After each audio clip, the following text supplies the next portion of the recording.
Yellow. Yo, yo.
Yo, what's up?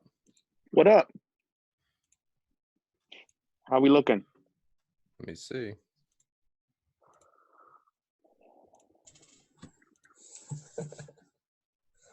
Oh, What's up? What's going on, guys? Nothing. Look like the Predator, bro. this is my new latest and greatest, man. Yeah? Doggies. It's what? Doggies. Doggies. I tried to get vaginas, but it didn't. She didn't have any. Idiot. Awesome. So are we gonna have to lock in? We're gonna have to lock you in, Ron. How is that gonna work? just hang on a second. I like to be able to see everybody. If I could. Yeah, there we go. I know typically when we do it, whoever is speaking, that's the person that jumps up to the main view.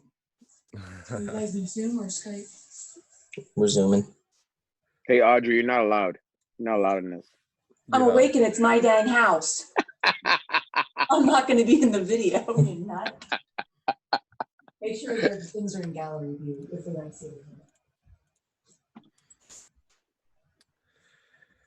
I just had to kick Luke out. You paint that bedroom. No, we bought it like that. I've been in there enough. I never knew that wall was blue back there. Well, it's because you just saw the black and when That's I the- put that's the the mask bat. over your face. That's the bat wall right there. Yeah. See, now the video won't come over. I can see everything, but the video, like I can see the Zoom screen, but I can't see the actual you guys. I can't see you. Hit your I tile can see. view. No, I can see you guys on the Zoom part. Mm-hmm. Here, I'll show you. Here. So like this over here It's empty. is empty, and usually it would have you guys on here. Could we record the Zoom video and send it to him and he could Well, I can record. I'm recording the video from the Okay. Zoom side. So I'm just going to, I can dub it over. I can like overlay them. That's what I'm going to do. So I'm just going to take this out. I'm going to take that window capture out.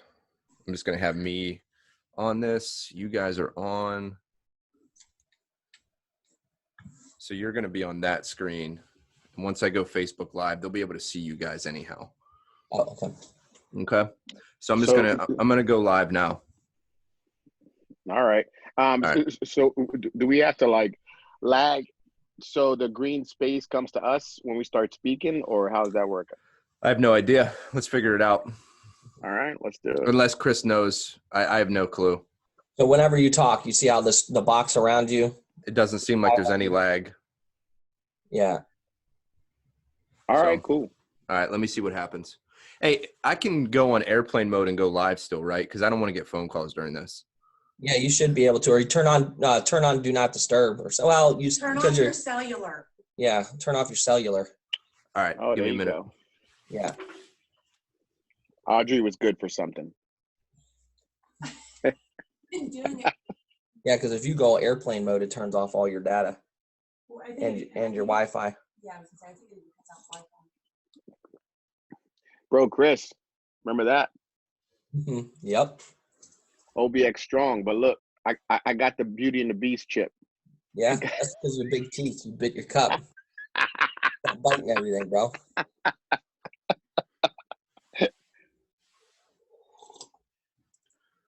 All right, so I think we're live on there. Let me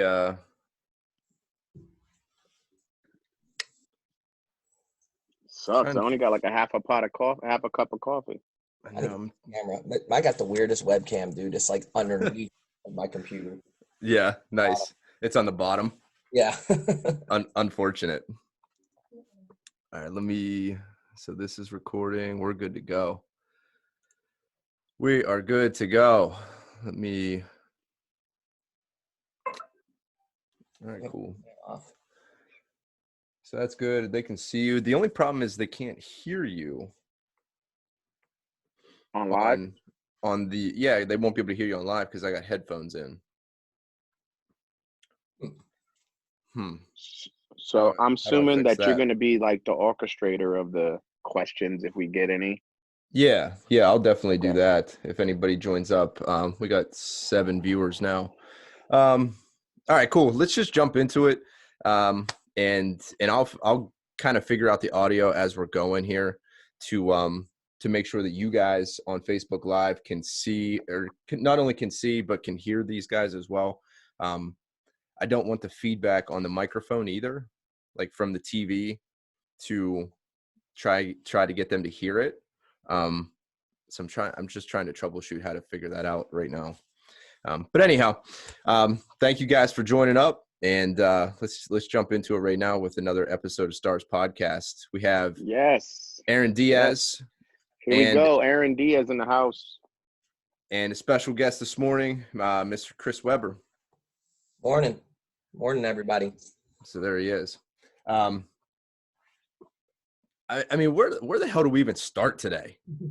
First off, the weekly recap has been this whole week has been a whirlwind, from Sunday being told that we're going to be told, by the president what we're going to do, to yesterday. Now it's down to the governor's decision. Kind of like a whiplash effect on that. But what else? Let me ask you this, Aaron. What do you have as far as, like, what are you doing on a daily basis just to stay in the routine? Because that's what I seem to be struggling with right now, is a routine. Yeah. So definitely, I'm pretty fortunate to still be a 9-to-5er. So my routine's pretty set in place right now because I still have to go to work, working with the Department of Corrections. The jails are still open. It's a 24-hour system, and it's not one that's going to be put away.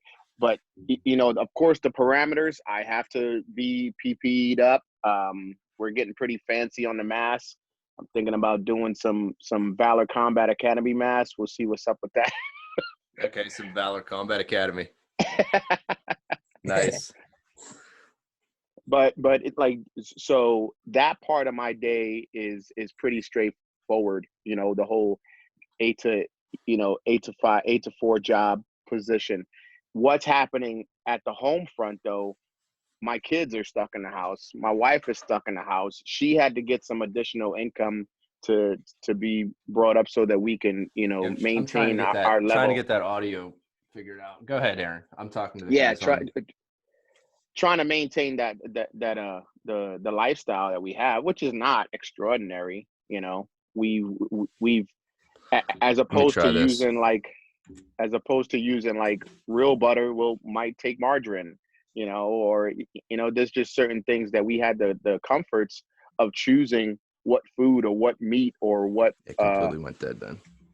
Product we could have, to just going by whatever's there. Going from 2-ply to 1-ply. I mean, I don't know. So if you're lucky. Right. Can you hear that? Yeah. So those are some of the things, but really, we're pretty blessed and fortunate to continue with that. I know some people. I know some people that don't, like my man over here. Yeah, no kidding. So, Chris, why don't you jump into that? What's it been like from a business owner of a business that's quote unquote non-essential? Yeah. Said basically March 16th. I'm going to tape this headphone. Go ahead and keep talking. Okay. I'm going to tape a headphone to my phone. Hang on a second. All right.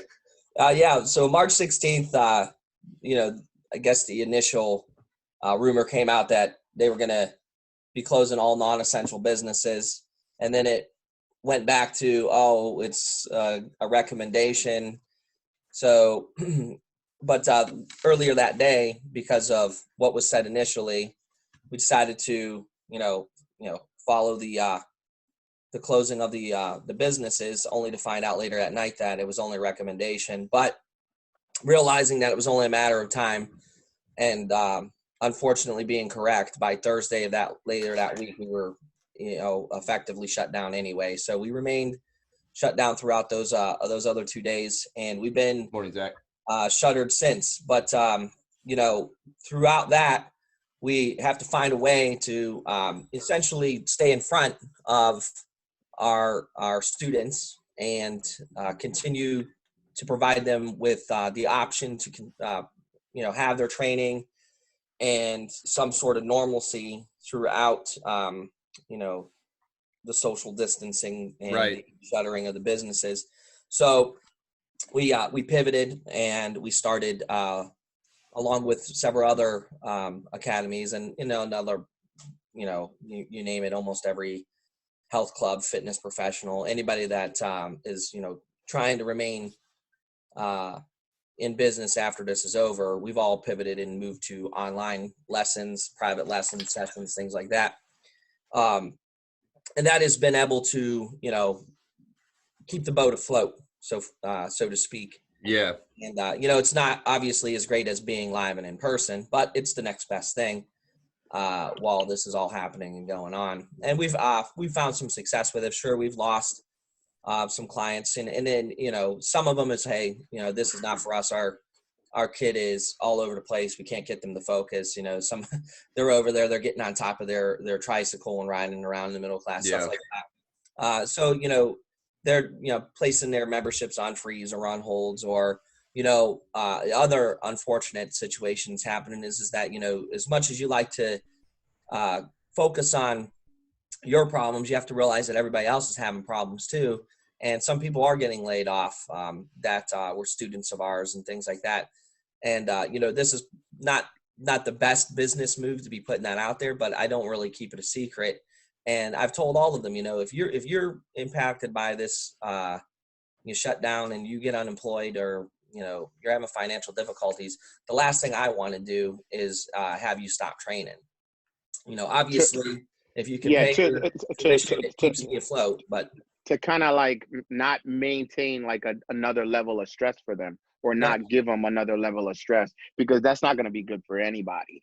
And I never want to be that part of anybody's world. I don't ever want to be that bill that people stress about paying.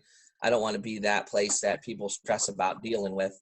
Of course. One, because, we're a company and companies that invest in people. So, I mean, as much as I want to worry about myself, I have hundreds of other people that, I have to worry about too. And granted, they're all grown. Most of them are, the kids, with the exception of the kids.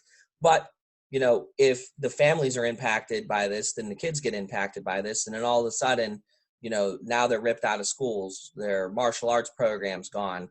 They're missing me as a teacher. They're, I know, like my daughter, she loved her first grade teacher. So, it's, we stood outside for part of that. An hour and a half because our teachers were doing a parade. We stood outside for an hour and a half so we could see the teachers, because all the kids just love their teachers. Getting ripped out of that routine has been, I think that for me has been the biggest whiplash effect of anything, is like, because like Monday I do this, Tuesday I do this, and now it's you don't have to do anything. No, you're right. There's an adjustment period, just like with anything that happens to you. I think of it, I almost equate it as you just moved to a different part of the country, or you moved out of state, or you moved for a different job, and now we all have to try to find our footing and figure out our new place in the world, at least temporarily. Sure. But I don't like to think that anything is ever temporary, because if you're going by what they've been telling you, it's one thing, it's back and forth. So you got to kind of plan for the long haul, and hopefully and cross your fingers. Well, and that's what I said too, was when everybody was saying, well, this is only going to be 2 weeks long, this is going to be 3. I said, nah, nothing happens in 2 weeks. No. Yeah.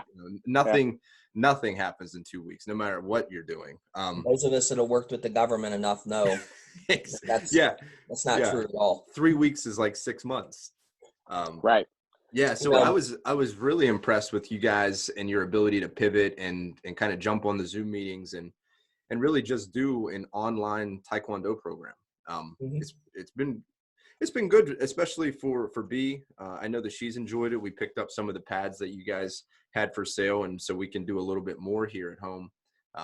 Because I was listening to the president last night, and the governor hopefully today will issue a response. But I mean, we could see this county by county to come back to business, and then also if anything should increase, like if we have an increase in the COVID-19 cases, they can roll it back again. So that's a concern of mine, is what does that look like? Or is So that just something that they're saying so we open things back up and we'll never roll back? So there's like, I did see how they tried to do a phases. They had phase 1, phase 2, phase 3, and they started to slowly open up the businesses. And there's a lot of people out there, businesses, the small businesses that are like waiting for this. I mean, if you've seen some of the demonstrations that are actually starting to happen in different capitals and things, Detroit, Texas, Albany. I think we have one coming up in Pennsylvania. So these different phases. Now, how that looks, it's really going to be ultimately up to the governor. But what parameters do they have set So they have to give them the information? They say that you got to have a decline. You have to have a decline in cases, but they never give an exact number of how many tests that you have to do per capita. Like there's no detailed, very much detailed platform. That's not there. It's a rough guideline. So it does give the governors a very, very long bit of latitude to make their own decisions, because here was my concern about Pennsylvania. Over here on the western side of the state, we don't have many cases. On the eastern side of the state, which is right beside New York City and New Jersey, we have a ton of cases over there. So I would hate for Pennsylvania to be penalized because of the eastern side of our state. So once they said that you can do it county by county if you wanted to, well, that's great, because some counties can open up immediately because they've never had a case. And our governor has shown the tendency to do that. That's how he shut the state down in the first place. So he phased the shutdown. So I would assume he would phase the opening back up as well. He actually, it was kind of funny because he didn't have all the information. We still just we actually got penalized for the rest of the country. So shutting down Pennsylvania, but only for a couple weeks, right? But Tennessee wasn't shut down yet. West Virginia wasn't shut down yet. So we just kind of like fell into this because of the parameters of everybody else, because everybody else so we got penalized for that. Well, you guys as a business, because you are such a business that deals with people, you have to take into consideration their comfort levels as well. Oh yeah. Because if you stay open, then it's like, well, why are you guys open? How dare you? And then if you go closed, well, why are you closed? How dare you? So like, you guys can't win, and you have to make the choice that aligns with whatever you're about, and that's health and safety, which is what you guys did. We tried to start dial it back, the week before we got shut down. We shut down our lobbies, things like that, dropped off the kids, hand sanitizer, sanitized everything, just in, with the hope that we'd be able to, it wouldn't come to this, but it did, and I guess we're probably going to have to do everything backward and in reverse. One of the things we're looking at, though, for the academies is I'm a mold expert, and one of the things that they use to take care of some of this stuff is just a basic disinfectant that they can spray in large areas, large rooms. They spray it in basements and attics, things like that, and it'll kill coronaviruses for up to 30 days on contact. So anytime anybody works out on a mat, no matter if it's day 1 that they sprayed it or day 15, if any of their saliva, sweat, whatever hits that mat, it instantly kills the virus. So you don't have to worry about cross contamination. In those ways that would be specific to a gym versus any other store like Walmart, things like that. Sure. So those are things, moves that we're considering. We're not considering, we're going to have to make in order to help with everybody's comfort level.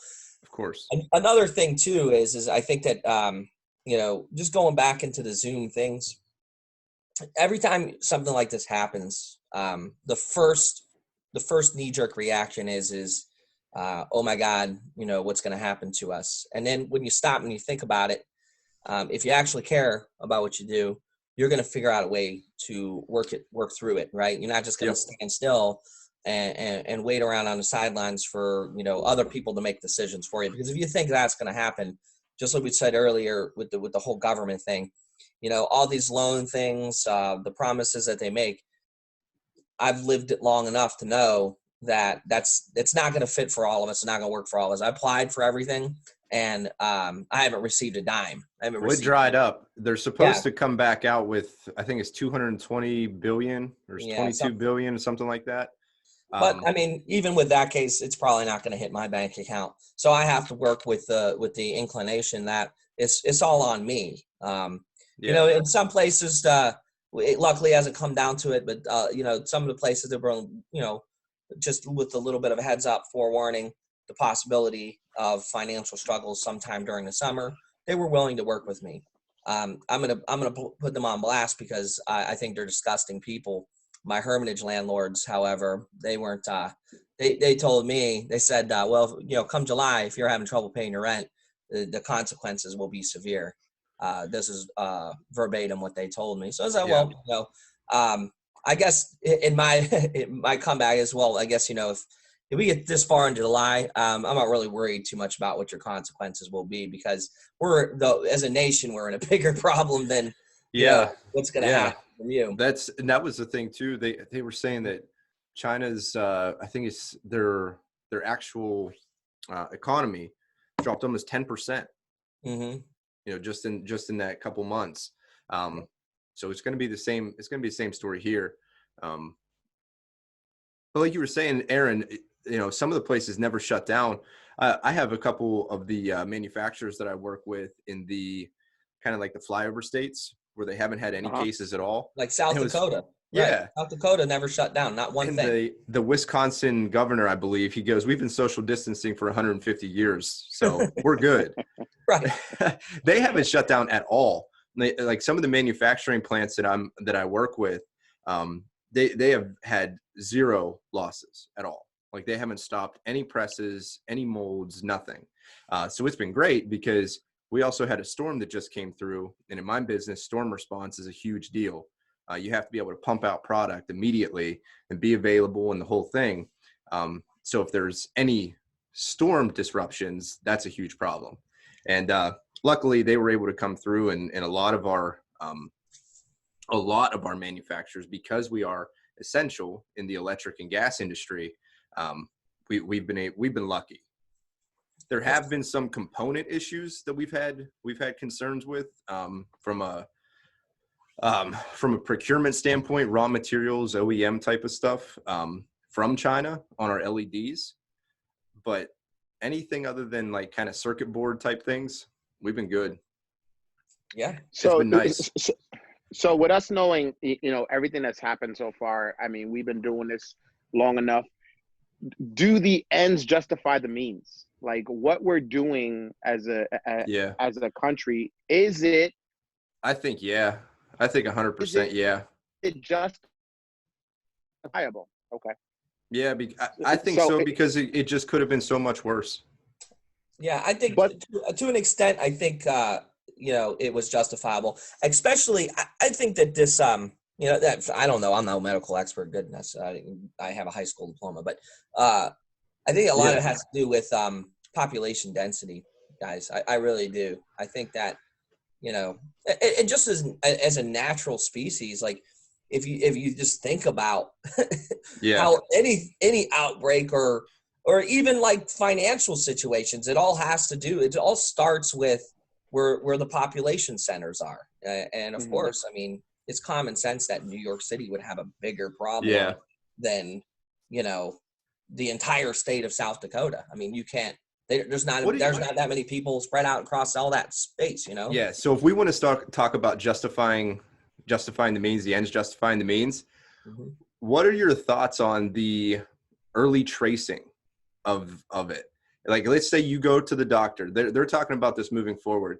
You go to the doctor, and it's going to be the way I interpreted it. And you guys on Facebook Live chime in, or you guys as well.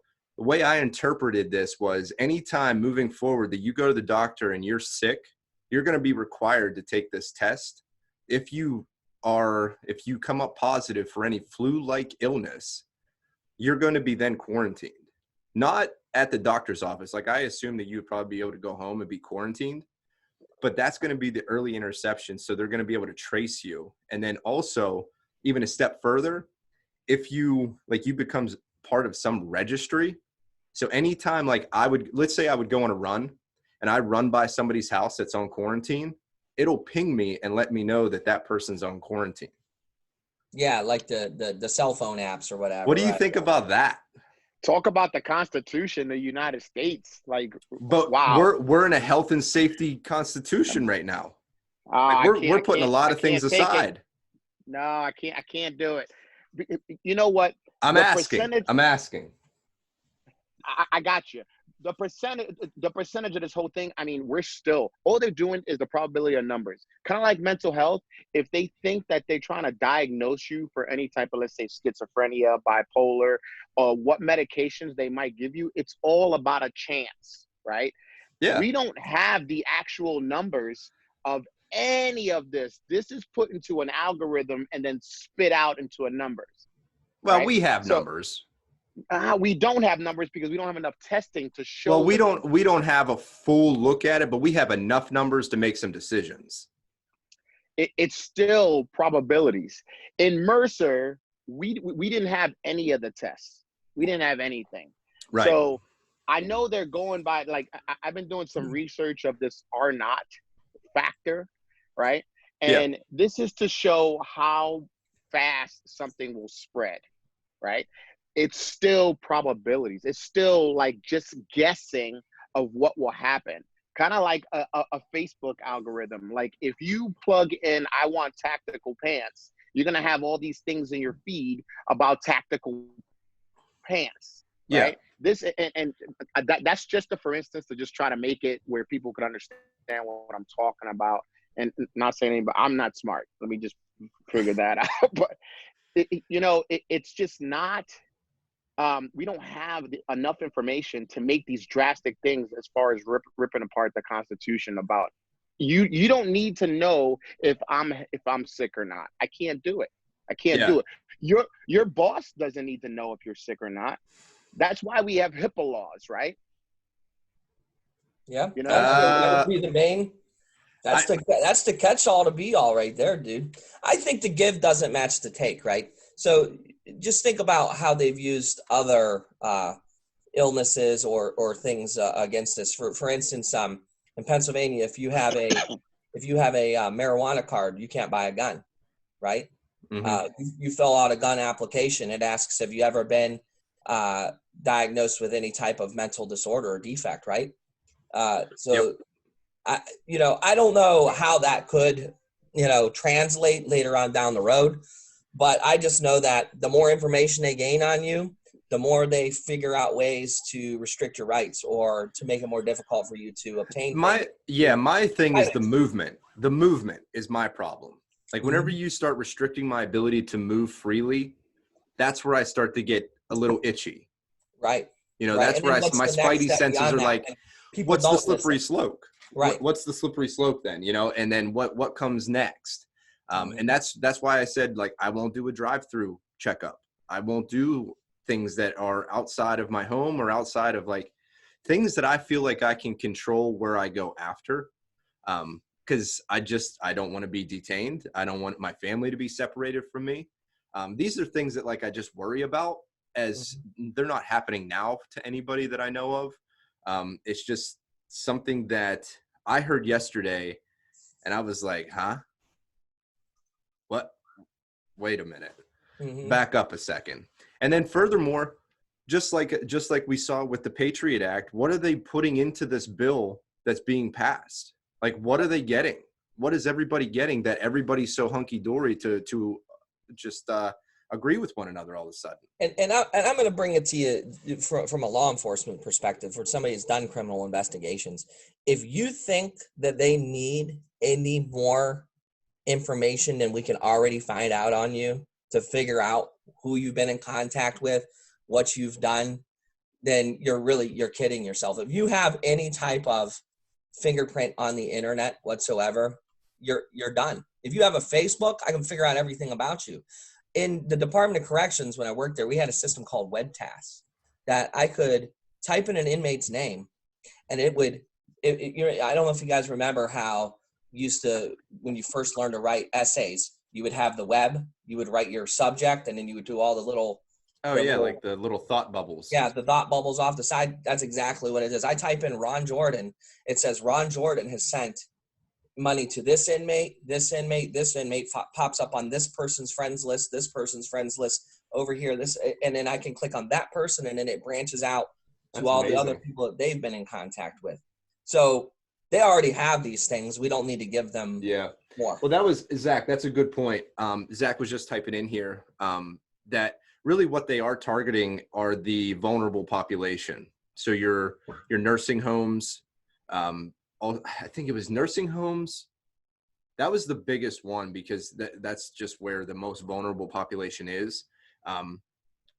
But again, isn't that always the case though?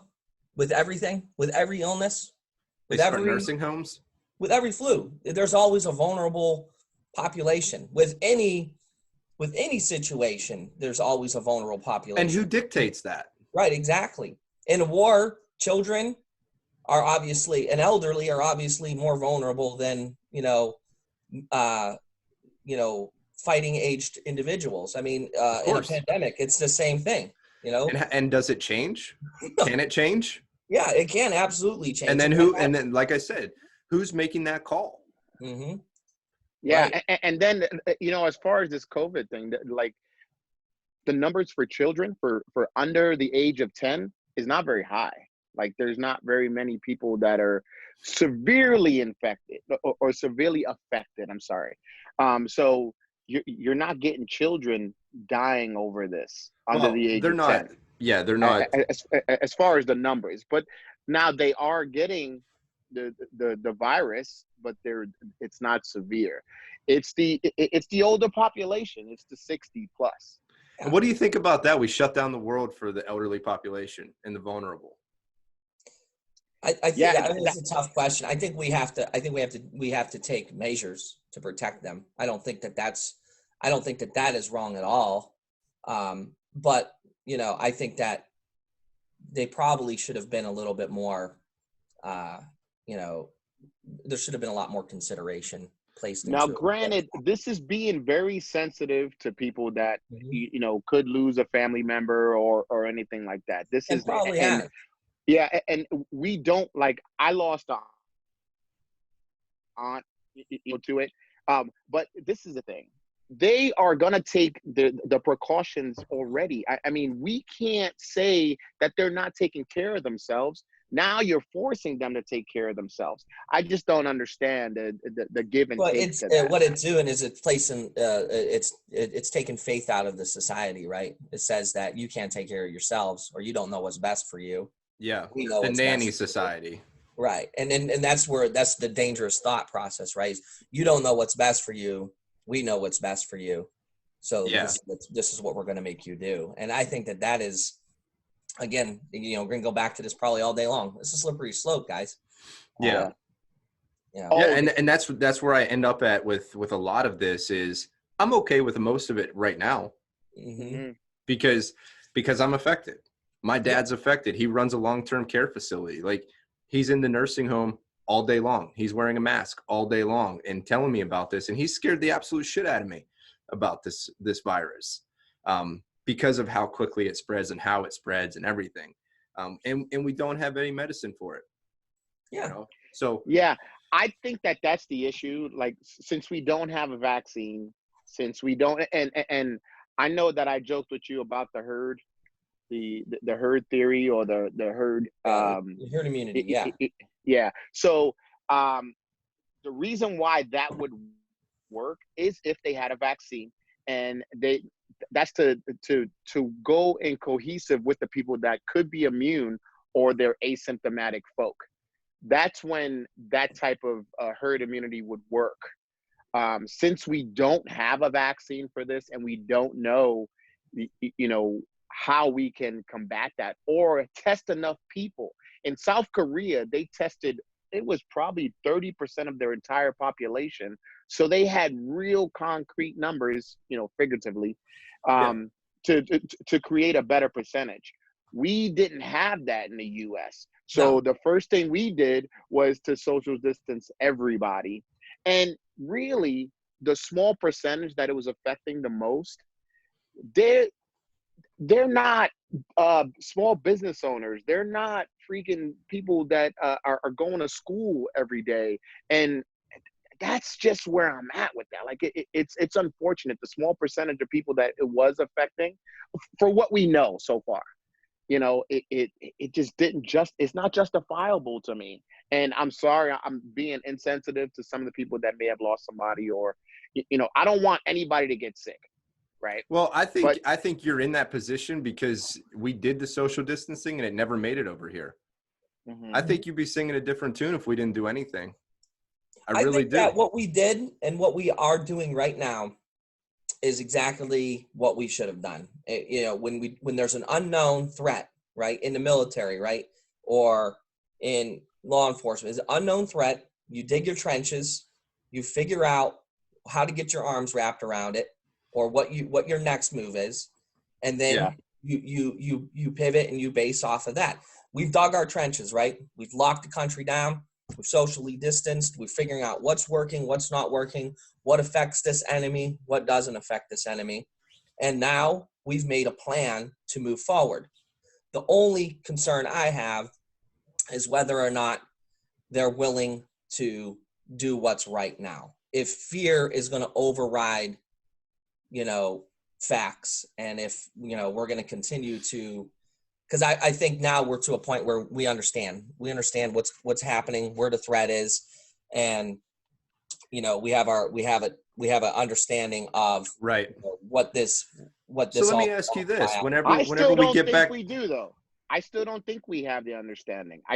We haven't tested enough people in this country. Yeah, I mean, I think we have an understanding of we've what tested 1.2 million is. people, Aaron. Right. Mm-hmm. I think we have an understanding of more or less what the mortality rate is, right? They're saying it's about 98% survival rate. It may even be lower than that. And I'll put it to you this way. And 1.2 million to 300 million people. But if you told me today, right? It's a good sample size. If you said to me today, if you took all the money you have in the bank, your house, would you gamble that with a 98% chance to win the lottery? I would say I 100%. Would do it right now. I would do it right now. Okay. Yeah, 100%. 100%. I would definitely do it. And I think that most people would say that. Now, if they told me your bank account is ill or it's a little old, and you take that same chance, but now you got probably a 60% chance of winning, I'm probably not doing that. I'm not going to do it. Hey, your bank account's it's a little different than everybody else's bank account because of these factors or this factor. And you got about a 60% chance of winning the lottery if you gamble all of your money. I'm probably going to say no, not going to do it. But I'm in that 98%, right? I am. Yeah. My kiddos are, things like, so I think the blanket approach at first is the way to go until you figure out the enemy, what you're dealing with. And then once then you base decisions off of those factors. And I think that's where we are right now. That's where we're at right now. Right. We're basing decisions off of that. We have the 1.2 million tested here in the United States. I don't know the numbers for the global testing, but I mean, there's a big enough sample size that they're starting to make decisions. They're starting to say, okay, May 1st, we're going to be back up and running. Mm-hmm. For most of the country. Now that brings up my next point, or my next question rather, is okay, so Pennsylvania opens up. Let's say Butler County, Beaver County, Venango County, we all open up. Mercer County too.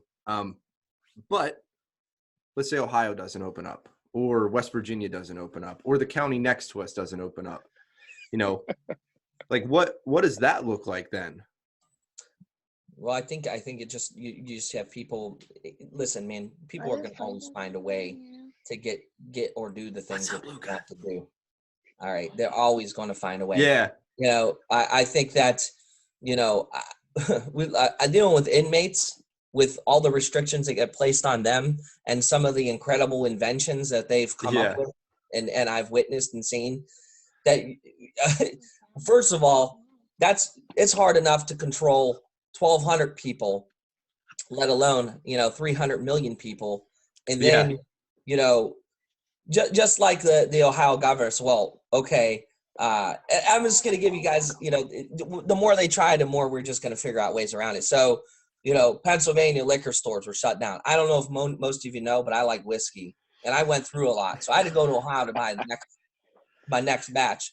Yeah. And so I went to Ohio the week before, like the week of, just before they shut it down, and bought a couple bottles of whiskey and brought it over. Apparently I was bootlegging. I'm admitting to breaking the law right now. Yeah. You did it. You did it. Right. So I bootlegged some alcohol. Probably got some fireworks while you were over there too, didn't you? Yeah. Right. So I committed a criminal act by bootlegging some alcohol across the state line. And then what did they say? They said a couple days later, if you're a Pennsylvania resident, you're not going to be allowed to buy alcohol. Right. Yeah. So what do? I got friends that live right in Hubbard. I'll just go to their house. We'll go to the liquor store. I'll pick out what I want, and then they use their ID to buy it. I mean, there'll be definitely ways to find to make it go. And then who's going to enforce this? I was just watching, today, police officers are being required to enforce the social distancing. They don't want to do that stuff. They don't want to have to break up a 2-year-old's birthday party. I mean, I think most of us have been pretty smart about this whole thing, which is why it's gone so swimmingly. I think once we go back to the normal, my concern would be anybody that wanted to roll it back to what we are right now. That I think that could cause some disturbance. But like you said, Chris, and this is kind of more where I want to focus the latter half of this, is the genius of the population. Just as an American or as somebody who wants to do more, we always figure out a way to get it done. Whether it's business, whether it's business, whether it's fitness, whether it's just our jobs in general, whatever we set our minds to, we typically figure out a way to get it done. So, and I just want to touch on what you said about the law enforcement not wanting to enforce these things. It's one thing. There's moral understanding in a society like ours that says, I will stand by. I will even assist a police officer who is trying to arrest somebody for robbing a bank, right? Because it's morally, or breaking into somebody's home, whatever. Even speeding. There's certain things that are understandable. But listening to one of those Michigan sheriffs this morning, he said, here, and this is what should scare a lot of people. I think this is probably the scariest development from this whole situation is he says his department is getting phone calls, anonymous tips from people who are calling in and saying, hey, there's normally only 2 cars in my neighbor's driveway. There's 3. We want you to go over there and check IDs to make sure that everybody who's in that house lives there. Wow.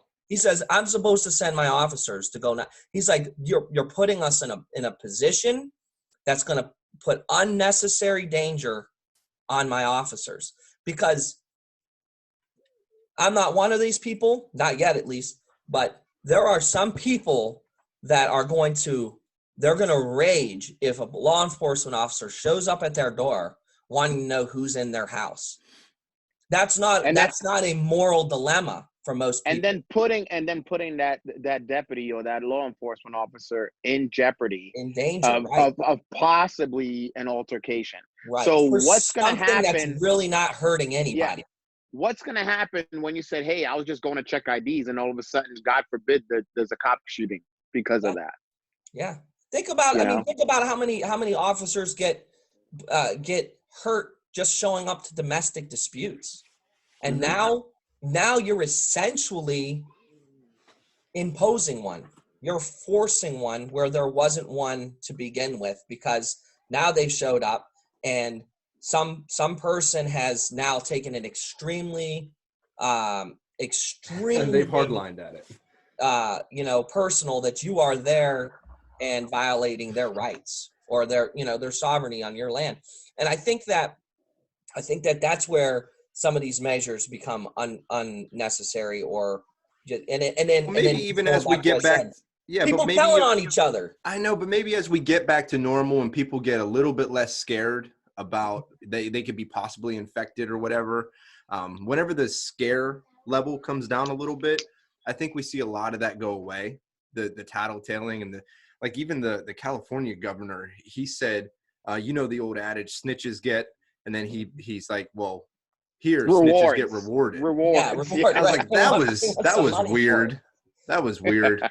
I don't condone that. Bro, he was pandering. He was pandering to an audience, man. Yeah, I know, and they're politicians, so but I get it. Going back to what you were going with from your standpoint, I think that there's I don't like that, and I'm only going to use this one time, that new normal or whatever that is that they're saying out there. I think that when we start moving back and we start dialing things back, there are going to be some changes. But I think that if you were smart throughout this, you learned some lessons from it.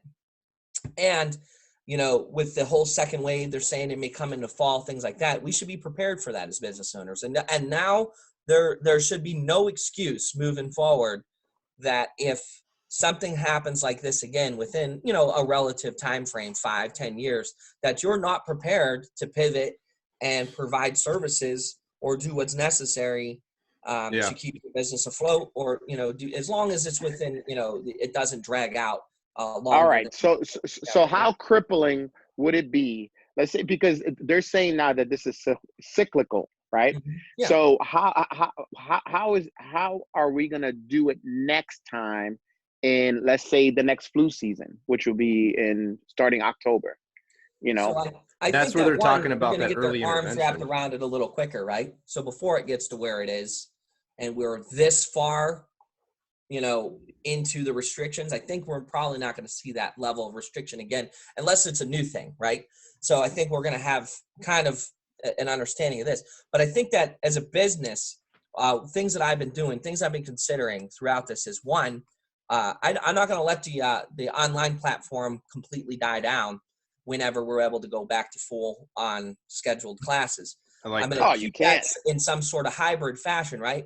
So that if October, November, they say, hey, we're gonna have to dial back and do some social distancing because we're having some flare-ups, I could just say, hey guys, all right, you've been able to do the online classes, week in and week out, so we're just gonna go switch back to only exclusive online classes for the time being.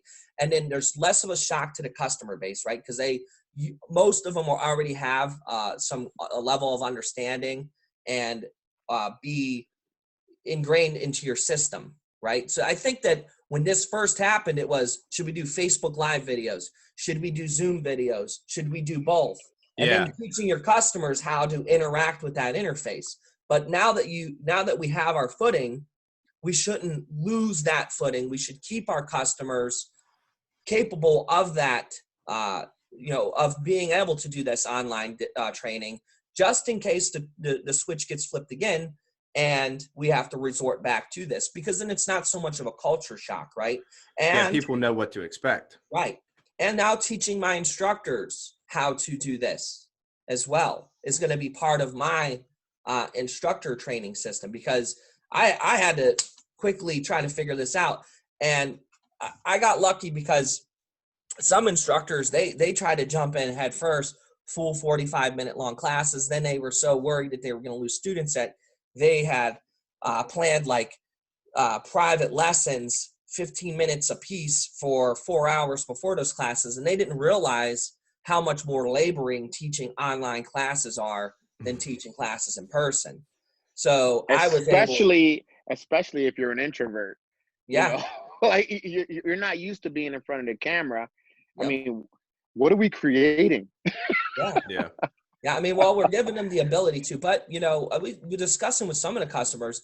I've lost about 25% of my clientele to freezes, or I think another unique situation we deal with here that we are not dealing with in other areas is in the rural communities, the infrastructure isn't there, right? So they don't have good internet. They may have dial-up, or they're using a cell phone that has bad service because it's not great at their house. This is where in the cities and more densely populated areas, they have the infrastructure. Put that down. It's a little bit easier for them. But I think that the just in an analytical standpoint here, that if they do it right, if they don't blanket approach us, our gyms may close later, but reopen earlier than some of the bigger cities. So they're going to have, at least they have the infrastructure to maintain it, as where I may not need it as long,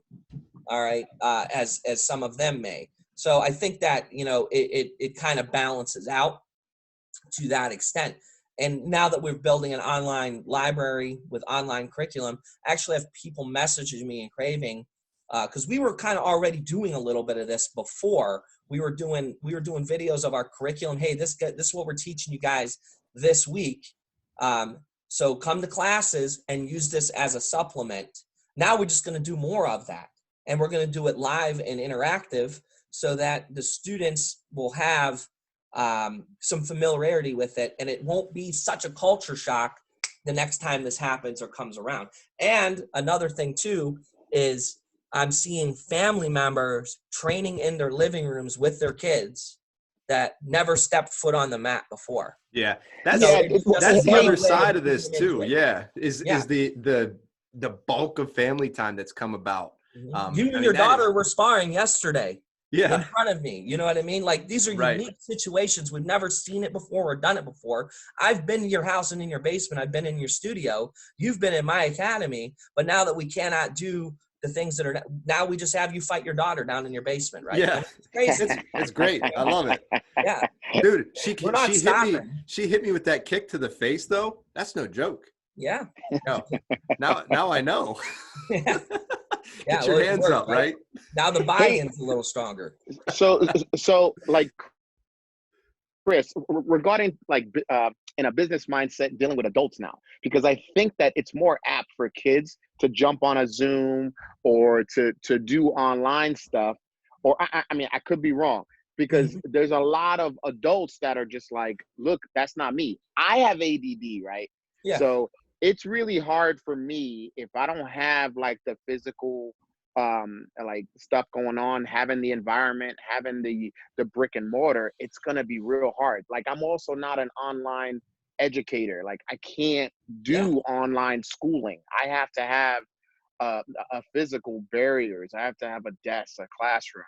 I mean, I got a table sitting in front of my recliner right now because I need some physical barriers to create my so-called studio and what we're doing right now. So do you think that adults are able to like kind of like fluidly go into this type of environment? I think in your situation, again, it's not a blanket approach. I think what happens is that where it's a detriment to individuals that are, kinesthetic learners, are they're hands-on, they have to be, part of a group, or they're social butterflies, because I know that's what you are. I think that is necessary for them. It's better for them. But I see the other side of it too, like we're talking about the introverts, right? The people that, want to, they pop a fitness video in, right? They do insanity in their living room. This is just another version of that.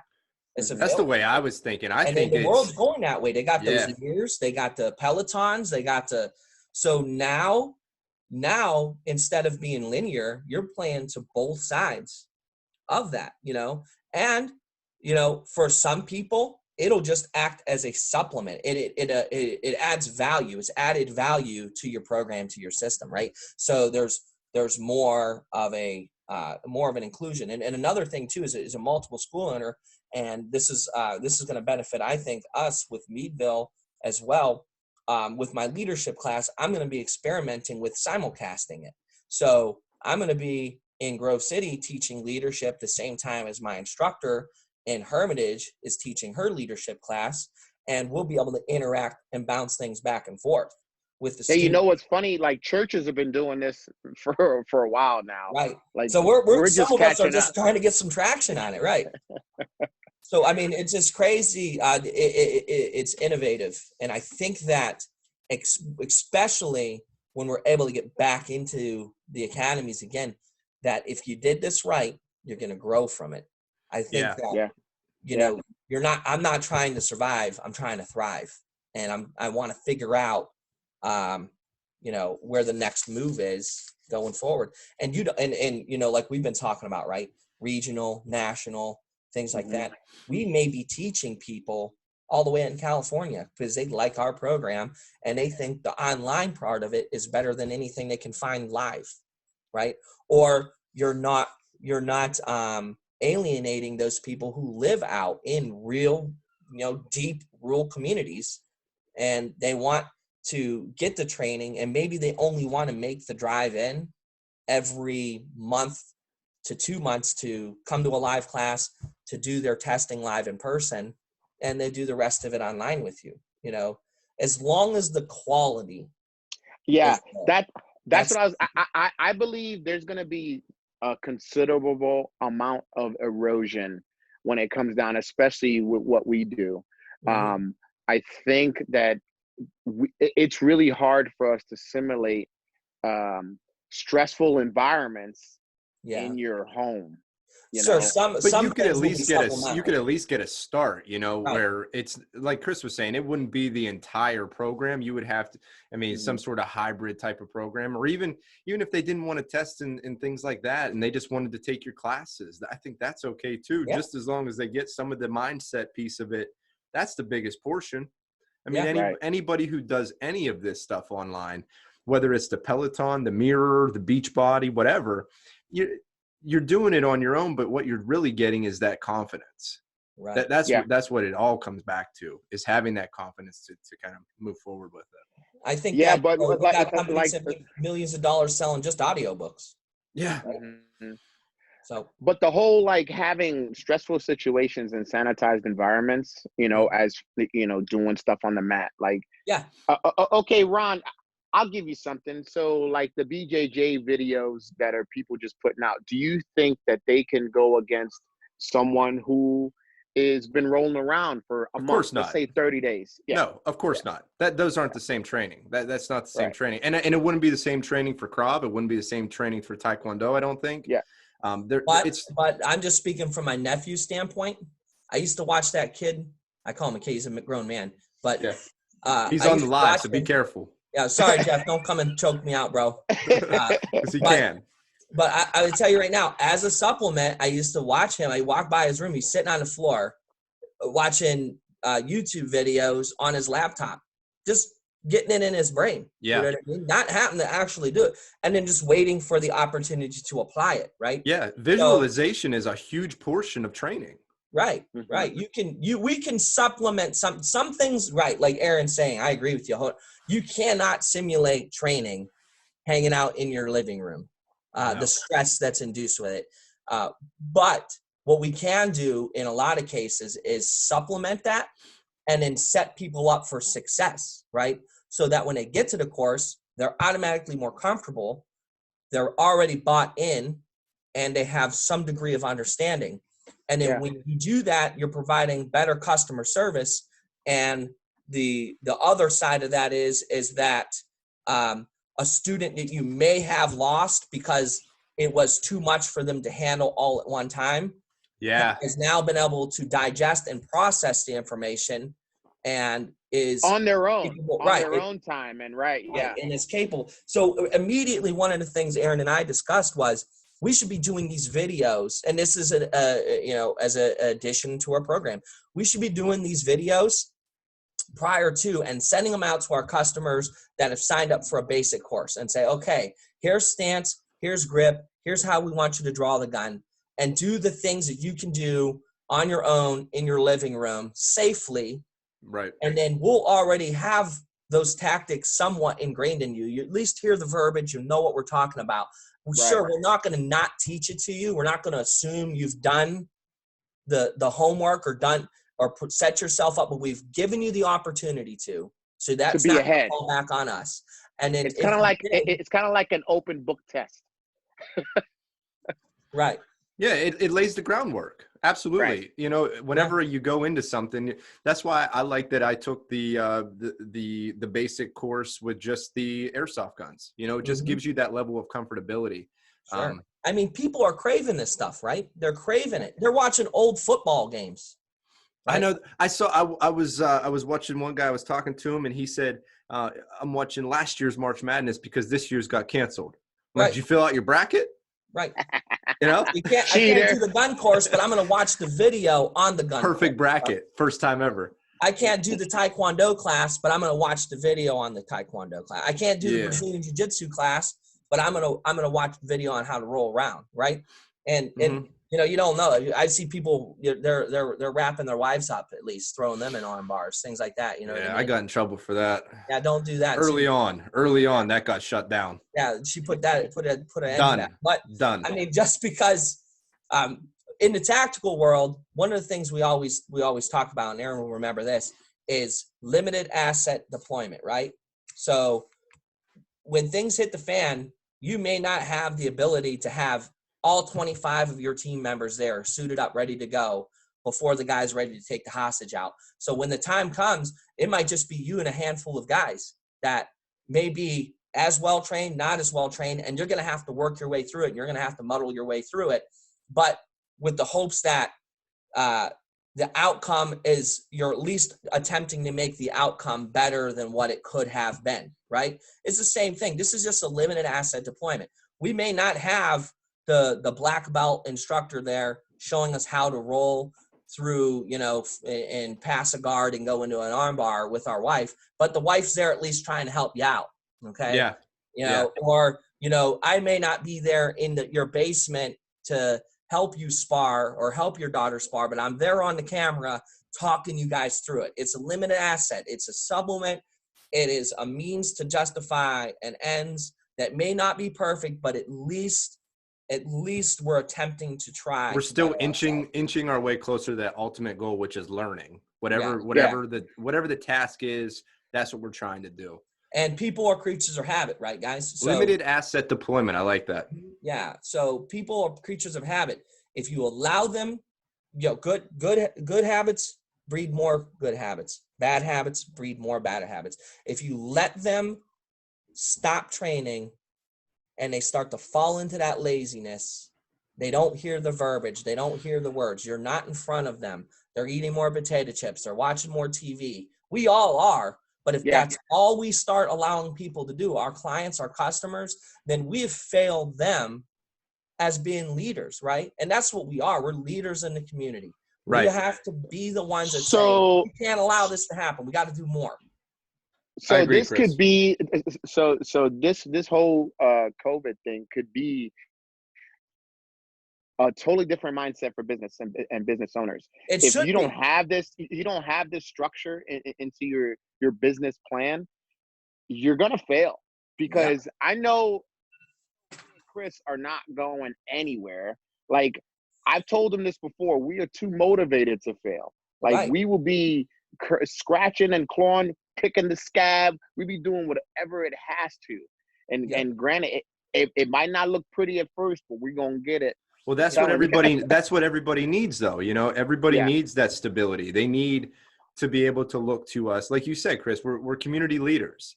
You know, they need to be able to look to us and say, okay, that's what they're doing. They're still moving. They're still grinding. Well, I need to get back to it. I need to get back to it. And they might say it 100 times, but at some point we'll still be there. We'll still be doing it. And they'll come along for the ride. And one of the biggest things we've done, and it took us doing it, was calling the customers or making contact with them and saying, hey, I know you see the Facebook posts out there. Why aren't you on the internet with us? Why aren't you training? I mean, every day when we do that, we'll see 3 to 4 new people that we haven't seen online jump online, because there's accountability, right?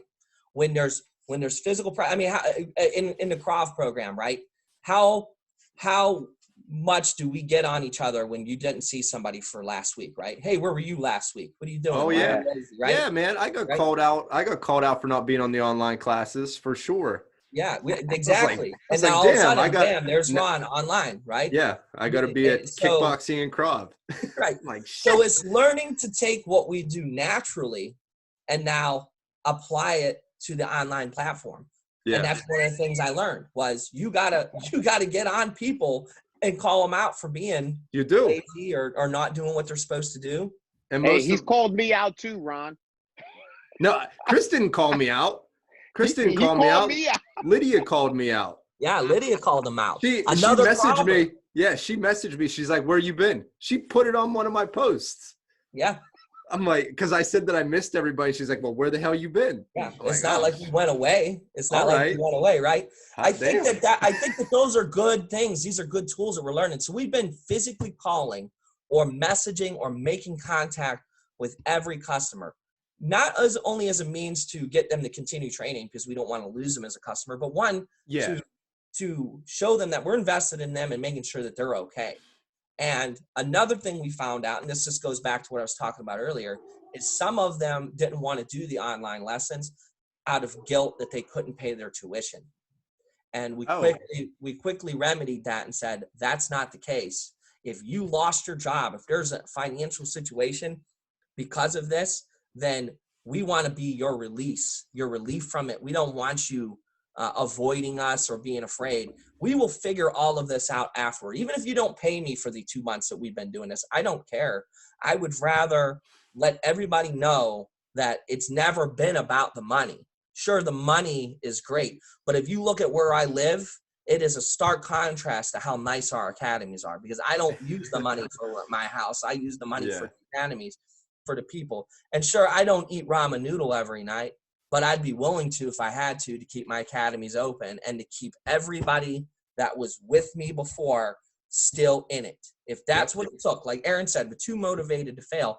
And I've gone through enough shit in my life to know how much more shit I'm capable of going through. All right. So, I'm not anywhere near that point. And one of the first things I did when this happened was I played out the scenario 1 month, 2 months, 3 months. What's the nuclear option? When will this bankrupt me? When will this shut me down? And then even so, if it got to that point, how do I come back from it? What contacts do I have that have a building? Can I keep it out of my garage? It was funny. You said to me, you go, I've been broke before. So that's exactly it. We've all been broke before. Yeah. we built this shit from nothing. I'm not afraid of being poor. I'm just afraid of not being able to do what I'd love to do. And I realized early on that that's not going to happen because I'm going to always figure out a way, right? Just like I'm going to figure out a way to get my whiskey, I'm going to figure out a way to get my students. So it's all important. It's all important. It's all relative, right? Yeah, absolutely. Man. How's the questions coming out there, Ron? People blasting us. I think a lot of people are concerned. What I'm seeing here is most of the time what they're concerned about is the overreaching of the government into our own businesses, on our personal lives. I think that's what a lot of people are afraid of. And I think that's where we immediately go to when somebody tells us what to do, is they're going to go too far, because that's ingrained in us. Like, that's why we left where we are all from, America was built on the premise of doing the exact opposite of what the government tells you. Right.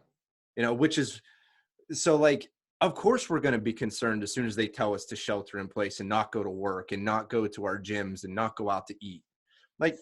I think, and that, as I'm reading through a lot of this, the requirements to show your ID whenever you go across state lines, what is that going to cause as far as a backup on Route 80?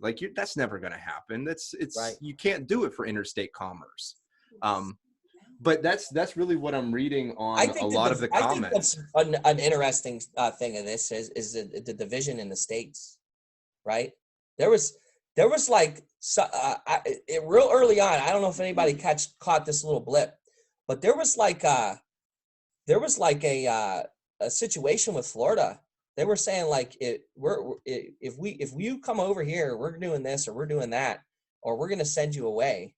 And one of the governors was like, if you want to start a civil war, that's how you start one.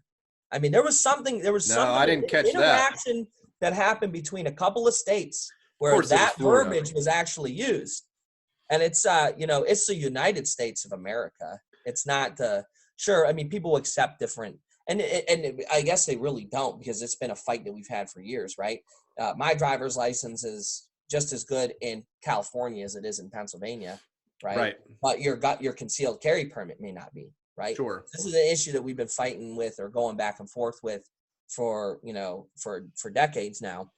And I think that this has highlighted even more of that division, right? You can buy alcohol here, but not over here. What the hell does that mean? As far as the government is concerned, like when we as people vote people in, we expect them to do people work, right? So when you come up there with your own agendas or try to push your own like positions on everybody else, that's where it starts to get a little crazy. Like if we're putting out, let's say, the stimulus package, the stimulus package should have been for the people that were affected by this. But then it started giving extra money to people that weren't even affected by the COVID.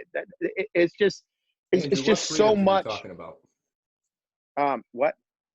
I was talking to the chat. Go ahead. I think that the stimulus thing is exactly what it was, though. It's one. I know I used mine. I got that big drop on Wednesday. I paid all my bills. All the way. It all went toward bills, and I actually paid some all the way into May utilizing that. Right. But and many Americans probably have, is either a chance to catch up on stuff that you wish you had used your tax refund. I don't get one of those anymore, by the way. But or to keep us afloat as business owners. So pretty much, from my standpoint in my small business, and I'm not going to sit here and harp on it, because you know what? Like I put a post out there on my Facebook that says, it figures. I never really even counted on this help anyway, but the expectation came through. So the stimulus package is the only thing that's come true on from the government, and so I utilized that to its maximum potential. Yeah, but hey, 1,200 in New York. Yeah, you're right. You're 3,500. Drop in the bucket, bro. Well, like I was listening. Yeah, to, but that's not most of America, Aaron. Right. No, you know what I mean? Like most senior of America, it's going to be a big deal. Yeah. I was listening to one of my senior instructors, and he said, my overhead is right. My overhead for my academies is $500,000 a month. He's like, you think $1,200? Do you think $1,200 is going to help me and you know what? He didn't even get it because there was an income cap. Yeah, it was $75,000. Yeah. My sister and my brother-in-law, they work. They work, in fact, making gas pipeline, things like that. Yeah. And they even had their stimulus check was even, they got it, but it was skewed based on numbers, things like that. Same. But, Same. I think that how are we going to pay for this? Case, though? I don't it was know. a tremendous amount of help. It was a tremendous amount of help, and it took some of the pressure off. And a matter of fact, made some decisions prior to this all getting shut down that I invested in. I invested in our Hermitage Academy. I bought some mats and things like that. And I probably made some decisions I would have otherwise not have made, knowing that this situation was going to evolve like it did. Well, as a matter of fact, it wasn't even on the radar when I made that purchase, Essentially what that allowed me to do with this stimulus check was to almost null and void a bad decision that I made. Well, it wasn't really a bad decision, but a decision that I made prior to getting shut down. Yeah, you couldn't see the future though. That's like hindsight though. Yeah. Spanish flu was 19 or 100 years ago, right? My grandparents didn't even live through that, So how are we supposed to know that the possibility of this is going to exist? And I think if you're out there and you are, I'll just get you some mind frames, a little bit of a mindset here. If you're out there and you're panicked and you're worried, just understand it. One, misery likes company, right? We all are. We all have a little bit of uncertainty, a little bit of how's this going to work, right? And there's probably a very good chance that there are a lot more people out there with a lot more to lose than you. We're talking off, right. millionaires that have overhead like crazy. And, you know, we're like we talked earlier, right? We've been poor before. You know, I have a $130,000 house. Me losing a $130,000 house is a stark contrast to some millionaire losing his $1.2 million mansion because he can't pay his bills, right? So imagine how much more amplified that fall. Well, wait till the earnings reports come out later Yeah. this month. Once the earning reports come out and the stock market reacts to those earning reports, because I've been a part of a couple of those phone calls and they're not great. No, I can imagine. From an earnings reporting standpoint, even though our industry is quote unquote well and not really impacted too much, earnings reports are not good. Yeah. So I just think of how bad those guys are trapping themselves right now. Exactly. And a lot of and if you think about some of the people who would be involved in those metropolitan areas, kind of bouncing from place to place, are executives for the most part. Those guys that are jet setters that are just constantly moving about the country, about the world. And I wonder, I was curious last night, just thinking, just kind of running through and preparing for this today. I was trying to think of who would be most impacted other than the elderly and guys like that. But the executives who have been traveling all across the world and all across wherever, you know, they've got to be significantly impacted as far as getting COVID-19 is, and if they've passed away. I'd love to hear those numbers, like the executive numbers about who's had it, who spread it, what companies are going to, that there was one company out of Boston. It was actually a company who was working on an Alzheimer's medication, and despite the shutdown of travel, they traveled anyhow. And 80% of their executives and 80% of the people who were at the we'll call it a retreat, were infected with COVID-19. You know, so it's companies also that, you know, maybe they didn't listen, or they did listen, but it was too late. I just interesting to hear from larger businesses how it's going to affect them, because that is going to trickle down into the economy, which trickles down into us nobodies like us. The ripple effect is going to be. Yeah, I mean, we're going to continue to see the ripple effect for years, I think. I agree. Now, I mean, luckily we might not going to lose our houses and stuff, but right. How many companies have thrived on this though because of the decision? Aaron, how about Zoom? How about Zoom? Huh? That's what I said. I was talking to Alyssa this morning. I said Zoom is having a record year. Yep. Yeah. Record in Microsoft team. And maybe I should take this idea. I wouldn't even know how to implement it, but how many insurance companies are going to figure out how to provide pandemic insurance, right? Yeah. Yeah. It'll be like flood insurance. You got to be in a hot spot. So you know what makes me think of is I have what's called I thought I was protecting myself. So you know I didn't get really caught with this because I have on my businesses loss of income insurance, right?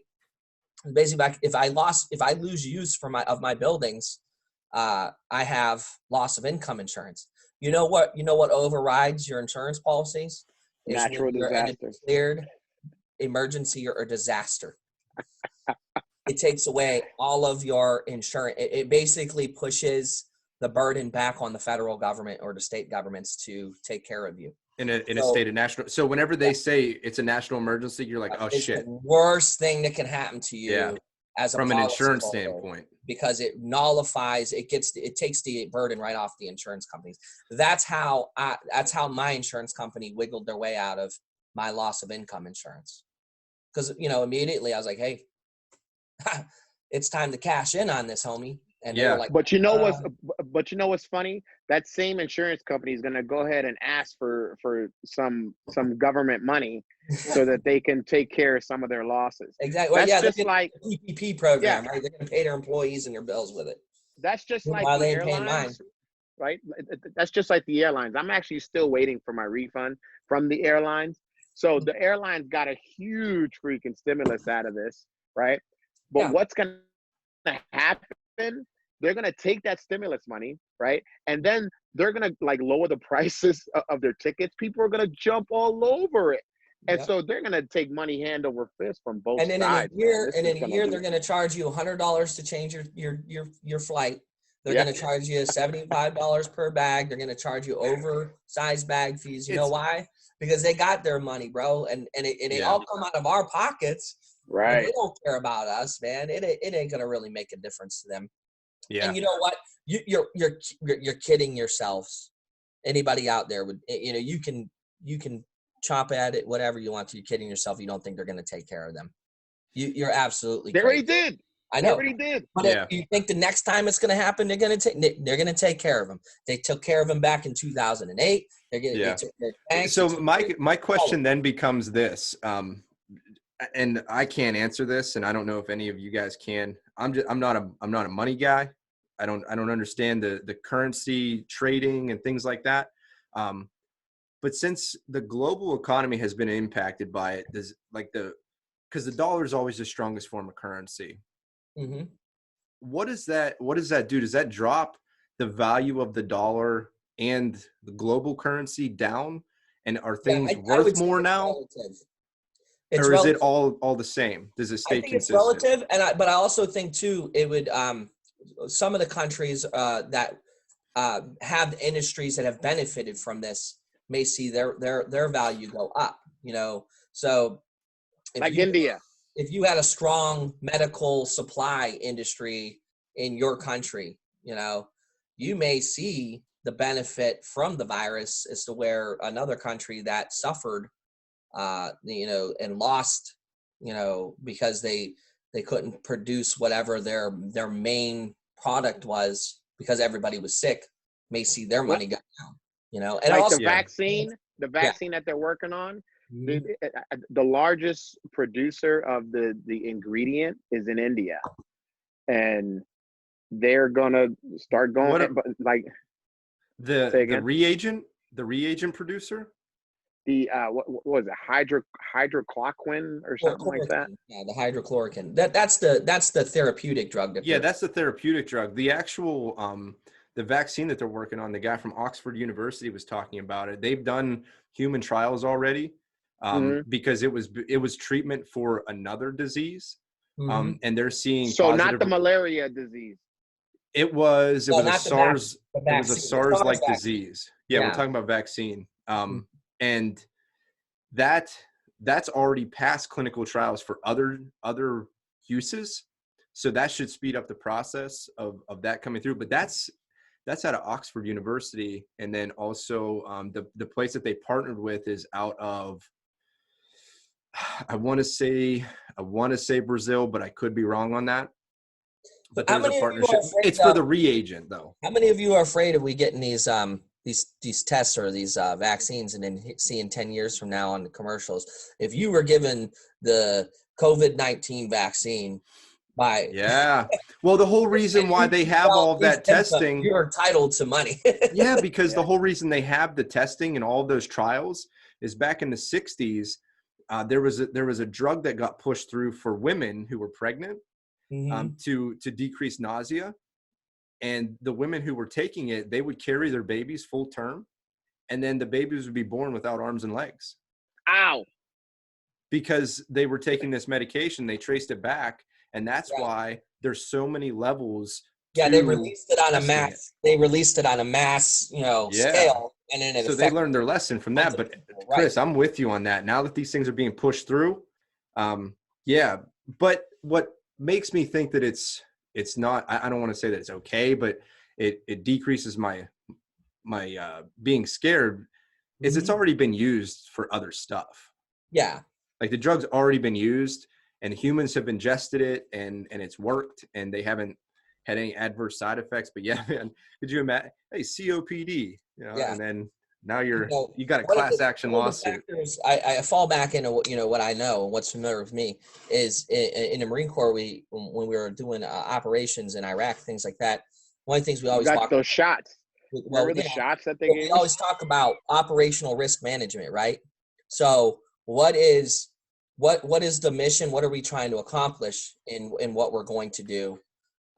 what are we going to risk in trying to accomplish that? And does the goal, does the mission justify the projected loss or danger or threat that we're going to put ourselves into? And if it does, then you move forward with it, right?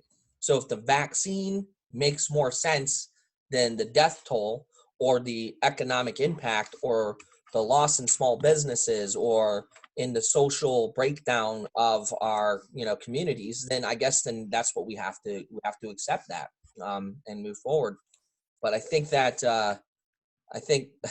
my biggest concern out of all of this is the constitutional encroachment that they've done to us, and as quickly as it happened to us. I think that's my biggest concern. Yeah, I think the powder keg, if this continues, I think there's a powder keg like stewing right now of people saying, "Hey, look, we're done. We're done letting you, dictate what we can do and what we can't do, and forcing me to wear a mask, and you can't go to this business. You have to go to Walmart because you can't go to the mom and pop place. You have to go to Dollar General. You have to go to Target, but you can't get this. You can't get that." I mean, I don't get it. Do you think it opens up more regionals, more regional players though? Mm-hmm. Yeah, because I don't of know. it? I think you got to look at the application of it, right? So, they're telling me, and they're telling me I have to shut down my business because I might have more than 50 people in there or whatever. You think about it. Okay. But I'll tell you this, I hate going to Walmart. I hate it, but I've been there more than I've ever been there in such this small time frame. Because you have to, because there's no other place to go. How many other people have had to do that, right? They're shopping in places that, so now you're essentially just taking people that would never have been in contact with each other and putting them in contact with each other as where they otherwise never would have been, because it could have been more spread out, right? Maybe I was going to go to GameStop to buy the video game, but because they're shut down, I have to go to Walmart, right? So you concentrate, you unintentionally concentrated me and put me in contact with more people because I couldn't go to another place that I've otherwise would have chose. Or just take the mom and pop stuff, right? I would have gone to, the local greenhouse to buy my seeds, but because they're shut down, I had to go to Walmart to their lawn and garden to buy the seeds, right? Yeah. And then also the impact on those small businesses, right? Because now all the flowers I would have sold for the spring season, Walmart got all those sales out of me because those people were bored. They were at home. They had nothing to do, and they figured they'd go out and work in their flower beds, right? So there's two things that came up. Like, so you were talking about the people that are forced to be with people and maybe at a larger scale than if they would have went to a mom and pop store. I know for a fact in New York that you had people that still had to go to work in New York, right? So they have a great mass transit system. And what they did was slow down the frequencies of cars, and they actually took away some cars. So what you did, people that could have been spread out over 50, right? Like like in their actual cars. So like the train carts or whatever, right? Say you would have 25 on a normal day. Now you have 150 people stacked on top of each other because you want to create this social distancing that is not happening. Right. So yeah, I think that's a lesson learned. I think that's a lesson learned coming out of this. Instead of increasing the amount of trains, they decreased it because they thought that the use would somehow slow down. Right. I think you come out of this with lessons learned, for sure. I mean, people that were alive 100 years ago, they didn't have airplanes and all of that. Yeah, there wasn't a global economy. It wasn't, this is, I hate to say it, unprecedented. And there's no framework for this. And, shit, we figured it out in a month.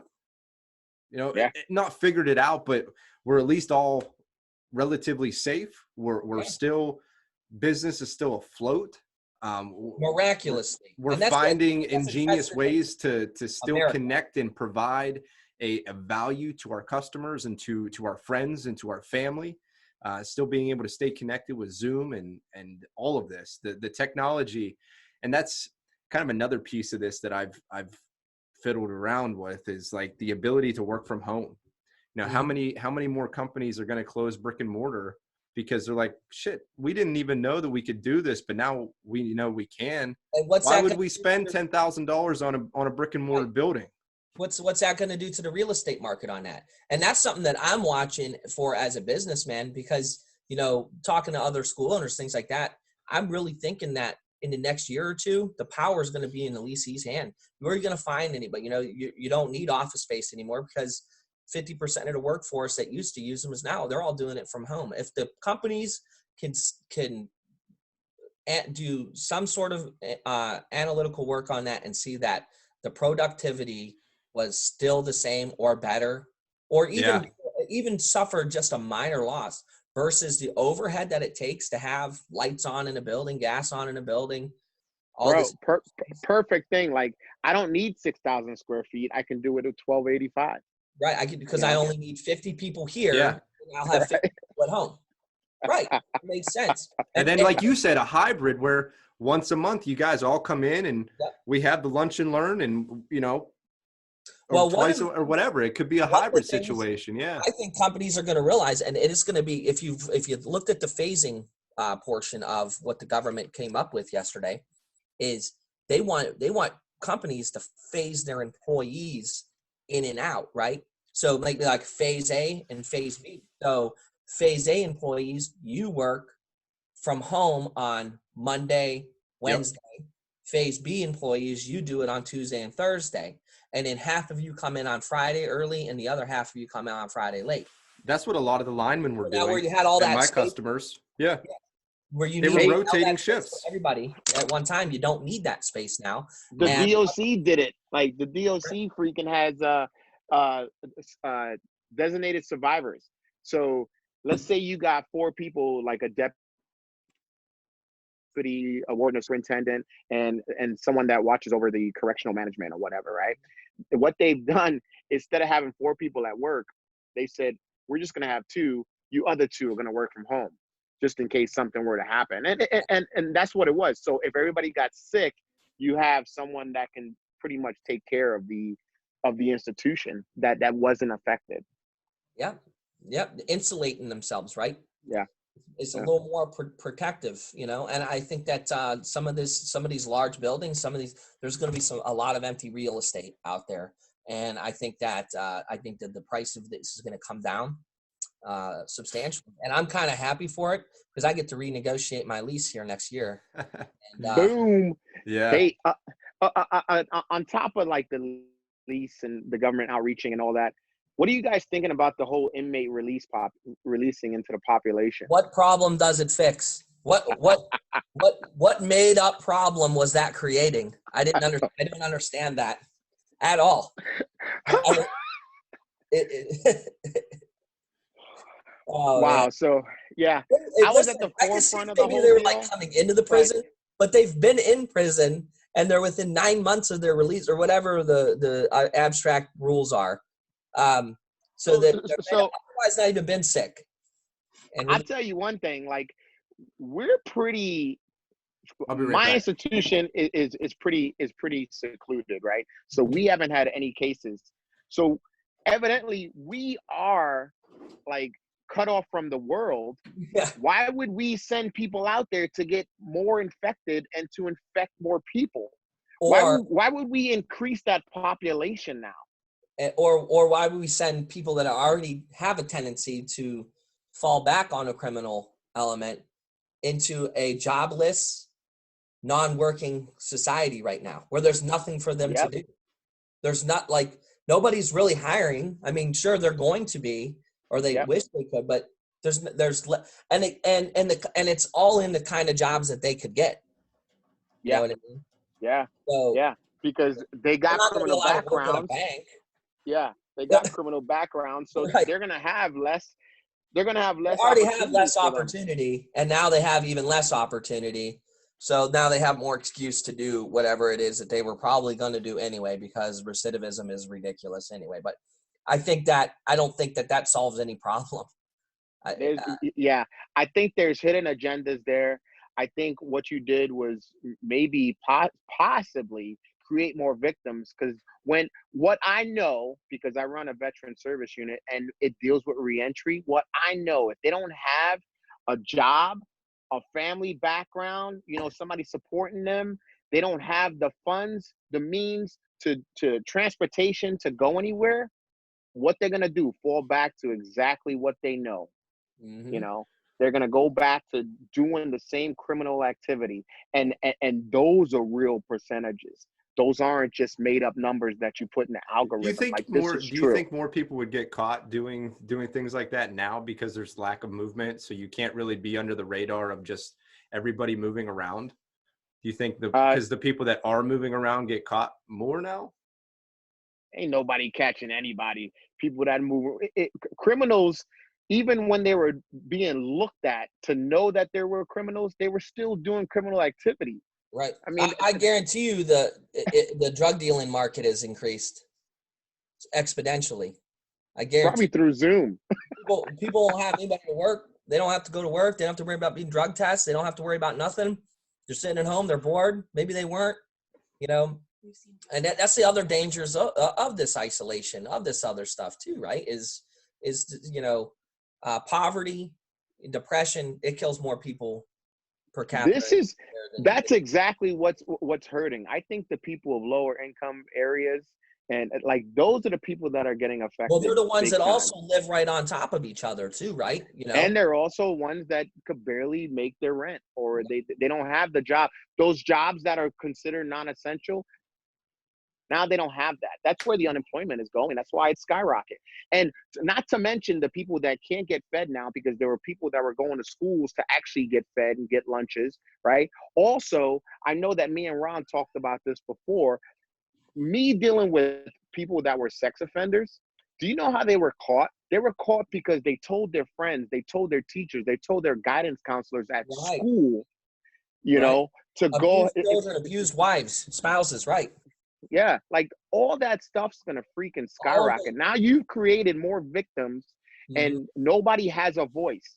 I know a sex offender that he was abusing his child for 5 years. The only reprieve she had was when he got deployed in the military. That was it. So now we are just keeping these doors closed. Like, I bet sex trafficking's through the roof right now. Everybody's secluded, sitting at home, just being victimized. And you know what? Let me not say everybody. I apologize. I don't want to go to the extremes of what really was, but it's just with this type of closure that we've established, now letting inmates out into the population. Right. The DOC's only lost one person in the DOC. There was only one person that died, an offender that died. And my institution, my institution, we've had 3 people tested, and we've got them all negatives. Hey, Aaron, that guy that died, or the woman, did they have any underlying problems? Were they old? Oh yeah. He had cirrhosis of the liver. He had a heart disease disorder, and he was also a lifer. Yeah. So I mean, he was 70-something years old. Of somebody that's at risk for it, So I was just reading here. New York Times posted an article it was recently. It said the French police reported a nationwide spike of about 30% increase in domestic violence. Yeah. You know what? These times, you're either gonna get divorced out of it, or you're gonna maintain being married. Be stronger. They're yeah. And I think it has to do with your social, your family dynamic prior to it, right? So if you are already struggling financially, or with depression, or with alcohol, or with drug issues, whatever that was is amplified. I think that if you were already doing things as a family, your family dynamic was strong, then that's going to be amplified too. So everything that was happening in those individual homes prior to this is amplified, either for the good or for the Yeah, bad.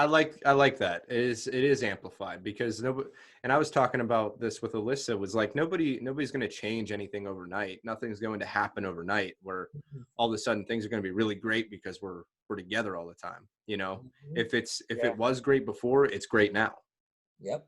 How about an out of work alcoholic or heroin addict or someone, you know, like what is that going to do for their mental health? Yeah. You know, Need and that money and though. they need that money, you know, like, so you're going to go beg, borrow, and steal, go to Ohio, pick up your whiskey, and then go home and just drink it all. Are you Are you saying something? Are you saying something there? Are we doing this? You know, I will tell you this though. As Aaron turned into his hat there, I don't know what happened there, but I He would tell lagged you out. that I just want to go back to the whole how the rule or how all these laws or whatever these things are, these decisions that governors are making are being applied, right? You know, I stand in my businesses because I still go out every day. I still check on my businesses. I still teach. I am practicing social distancing. I mean, I'm not going up and, you know, getting involved in stuff that is unnecessary. But what I'm saying is I look out my window in Hermitage, for instance, and I watch the traffic drive by, and it doesn't seem to be any different than it was before. I look over in the Walmart parking lot, there's more cars parked in there on average than there ever was before. And that's just because there's less cars parked in my parking lot, and there's less things for people to do. So I believe, or I feel like the rules are actually forcing people to concentrate instead of spread out, you know, in the different places. You know, and I think the people who are going out, it definitely forces you to go into certain areas. Right. If you're not going out though, I totally get that. And people are going out, guys. I mean, I hate to tell you, people I are. know. There, nobody, you know, nobody's staying in. It's so. I mean, when you think about how the rules are being applied, I think that's where people get the most frustrated. I'm sure that's where a source of frustration is for me. Or when you know, the Michigan governor, you can go out on a lake on a sailboat, but not on a powerboat. What when you think about it analytically, right? What problem is that solving? What's the difference? Because I know environmental. I know I can get about 10 people on my sailboat. So It's so they don't have to go to gas. yeah, I just don't understand. Yeah. You know, I just don't understand. And then, you know, you think of the logic behind it. You know, why can't somebody from Pennsylvania just go and buy alcohol anyway? Why did they have to go to Ohio? Or why you know, not? Why don't the governor open up the state stores? That's what I'm saying. He's losing right? a lot of money. Right. So he's losing a lot. Well, that goes back to the fact that you have a business that's run by the government. Mm-hmm. You know, should it be a state-run liquor store? Yeah. Again, I don't think it should be. I think. I mean, there's a lot of conversations that can happen for sure. Yeah.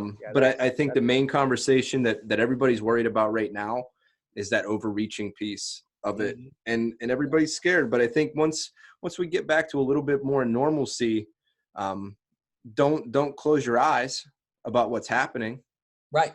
You know, don't put the blinders on just because you're back to work or whatever. Stay in the news. Stay on top of this, because and then another thing we have to do is we have to make sure that whatever, if the disease disappears, like it is possible because SARS did, right? Or if they vaccinate us or whatever it is, I think that we have to make sure that everything that they took away is returned to us. Right. All said and done. And that there shouldn't be any more additional restrictions placed on us than what existed back in October and November and December. Yeah. We need to have all of it given back to us because and that's what really Trump said yesterday too, was he goes, normal is normal. If there's 110,000 seats in a stadium, there should be 110,000 people there. Yep. And that's all I needed to hear. That's that phrase they're trying to get it. They're trying to condition us to hearing, though, is that I'm not going to say it again, but you know that new normal. No, yeah, normal is normal. They're know, trying to condition us to that, and we should resist that. the only thing, the only thing that I Normal could is see, normal. normal is normal. The only thing that I could see is possibly me changing a behavior is if there is an increase around this area, I probably wear a mask outside. Right. But That's probably what I'll do. But other risk, and that is your common sense and your ability to think for yourself. it's me thinking. Don't tell me I have to do it. If I want to do it, and it's and I can take all the data out there, and that's what I want to do, that's what I'll do. Exactly. As long as you're not encroaching on somebody else, placing yourself in, and you know what? Most people most strangers don't even get like this to each other. You know what I mean? So it's already a societal norm to That's probably why, honestly, in Mercer County, to only have 45 cases and 0 deaths. I mean, that's we don't have a large mass transit system. We don't have. I agree, Bev. Large. We don't have large venues where you have sporting events, things like that. We have retail, office space. We have some gyms. We have some things. So we don't have the same thing where people, based on. I grew up in a city. I know. You can get on rush hour. You can get on a packed bus, and all the seats are taken up, and everybody's standing. And your clothes are touching each other. You're bumping off of one another. You're moving around. Their purse is hitting you. Yeah. Of course, a disease is going to transmit, especially one that's highly contagious. I mean, it's only common sense.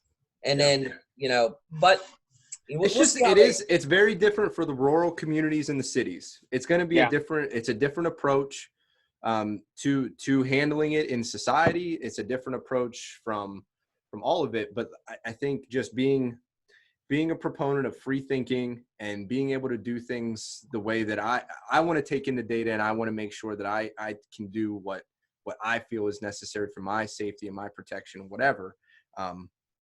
Just be smart. Like you said, like wash your hands. But the thing is not everybody is. Right. But I don't. Not everybody is. The government protecting me to death. Right. And I'm smart enough to take care of myself. I don't need the government protecting me to death. And I know that my mentality is different than some people's, right? I'll jump out of an airplane right now. I don't care. I'm more of a risk taker, right? Be in business for yourself. You have to be. So some people aren't inclined to do that. That's fine. You do you. I'm going to open my business up, and I'm going to teach classes. If you don't want to do that, I have an online option for you. Yep. If you don't want to do that, then you can do whatever it is that you are going to do. Absolutely. But the ones that can, the ones that are willing to, they'll be there.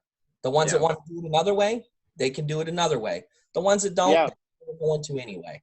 We got students that are saying, "Hey, look, you know what?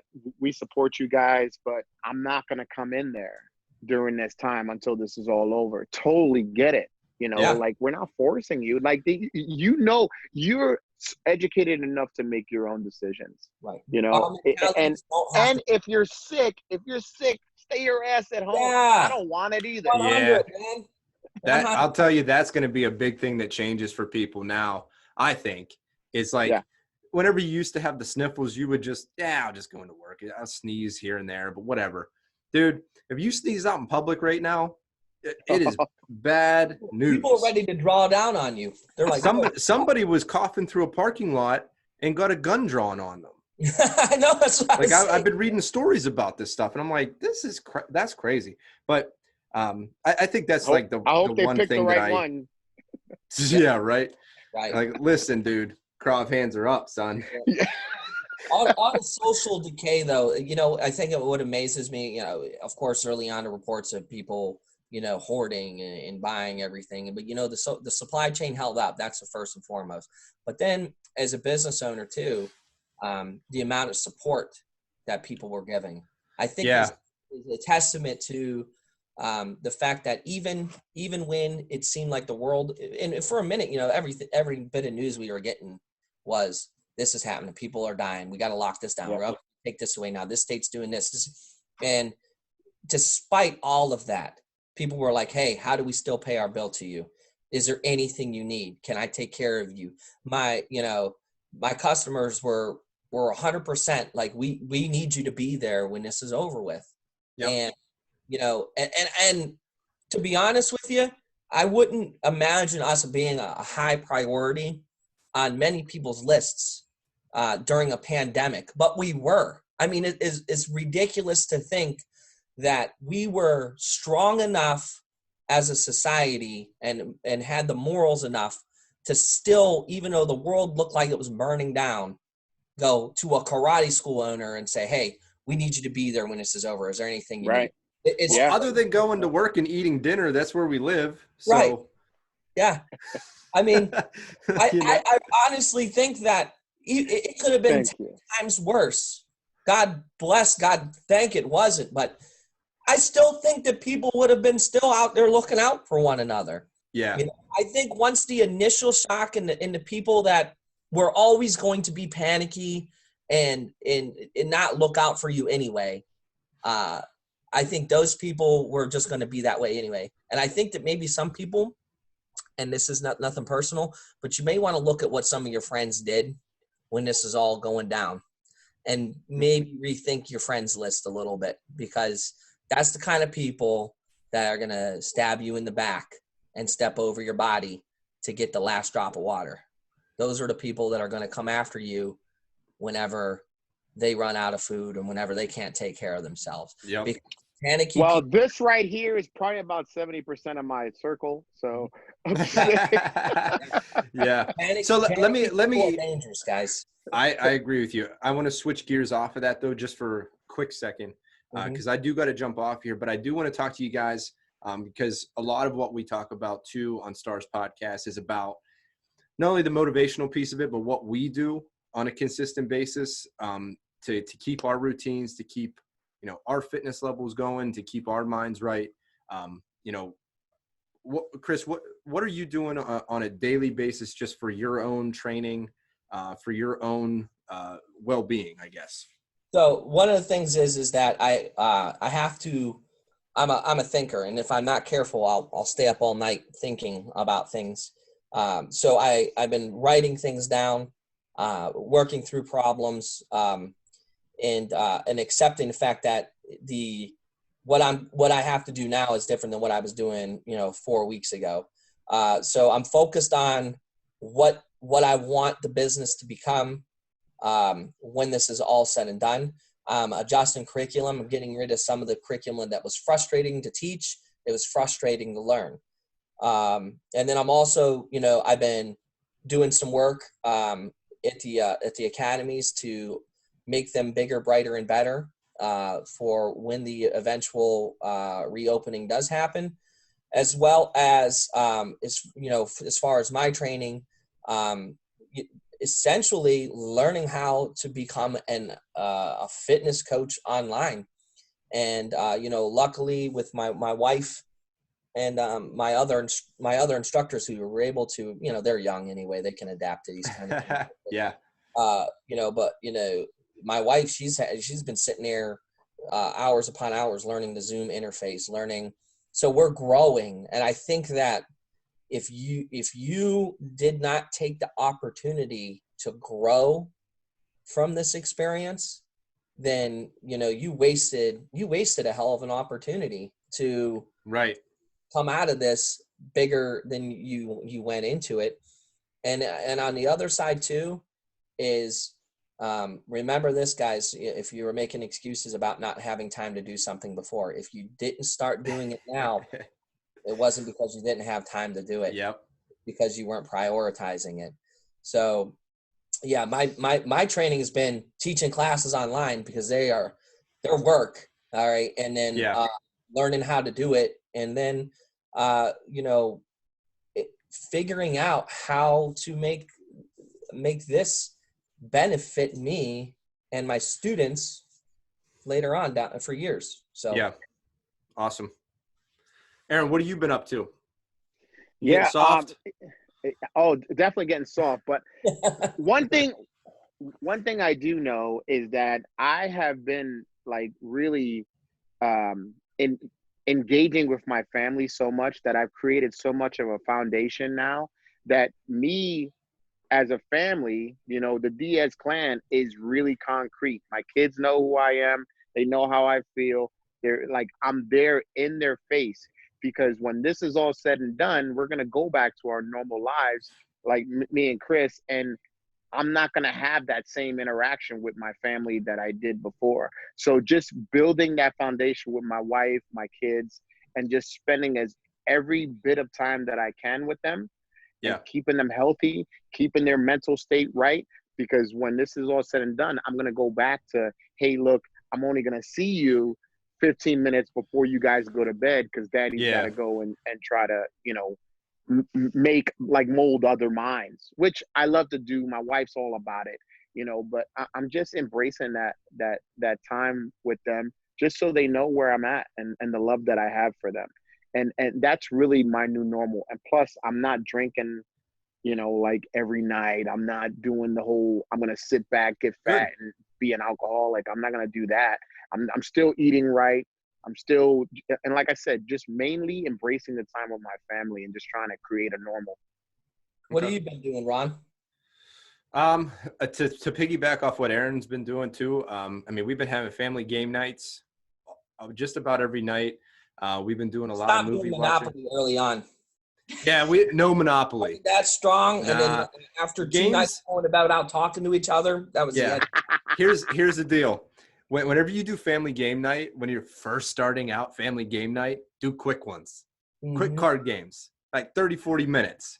And then once you feel like you can work together a little bit more, get a little bit deeper into a game. But I wouldn't start Monopoly.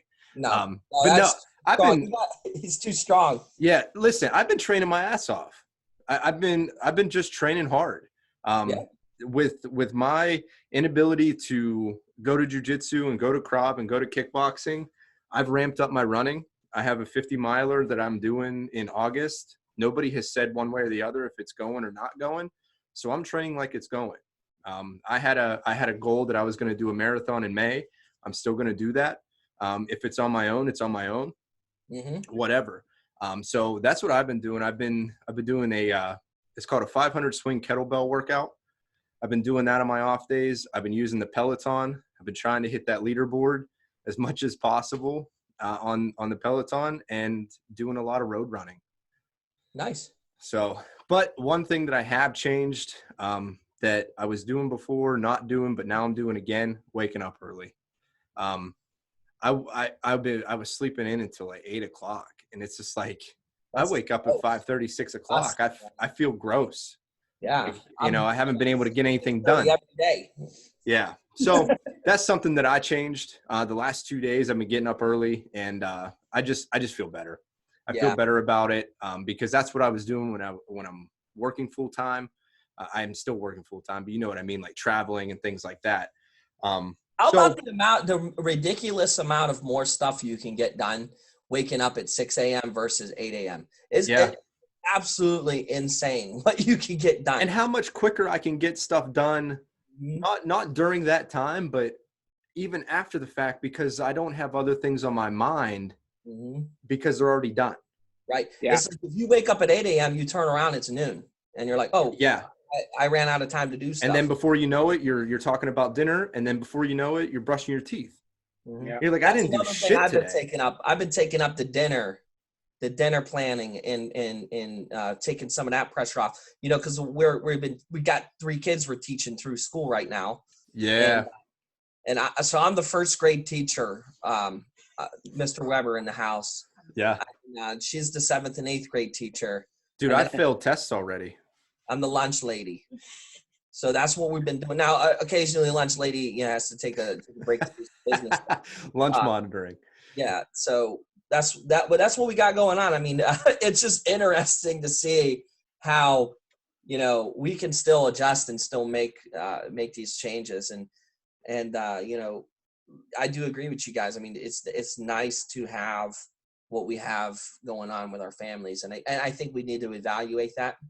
Yeah. How we can at least keep some level of this going. And I hope the whole world's doing that. I really do. Yeah. I think that, that's something that's gotten a little far away from us during the rat races and things like that. But I have to sign off, guys. I got to go to same here. Measure some mats. But hey, thank you for the opportunity. Thanks for the talk. Yeah. Thank you guys for jumping on. guys, and I'll finish the story about my time in Cleveland. Oh God. Oh yeah. Hey, Part two. part Yeah. 2. This was like 1.5. Yeah, guys. Well, hey, man, I appreciate it. Thank you for coming on. Again, it was Chris Webber, Aaron Diaz, Ron Jordan over here on Stars Podcast. Enjoy the journey. All right. Take it easy. Bye, guys.